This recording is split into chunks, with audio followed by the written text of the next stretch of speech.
Hello hi అండి. ఏంటి మరుగుతుంది కడాయిలో అని చూస్తున్నారా? చేపల పులుసు అండో. ఇలా ఒక్కసారి మీ ఇంట్లో కూడా ట్రై చేసి చూడండి.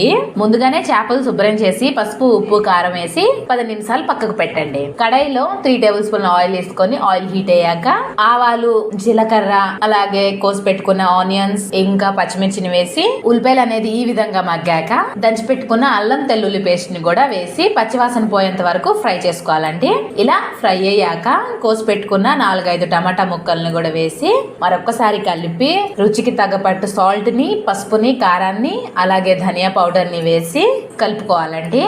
ఇలా కలిపాక ఒక 5-6 నిమిషాలు మూత పెట్టి టమాటాలు అనేది మగ్గనివ్వాలి. టమాటాలు అనేది ఈ విధంగా మగ్గాక ముందుగా మసాలా పెట్టి ఉంచిన చేప ముక్కల్ని ఈ టమాటా పేస్ట్ లో వేసి మరొక్కసారి కలిపి 4-5 నిమిషాలు మూత పెట్టుకోవాలండి.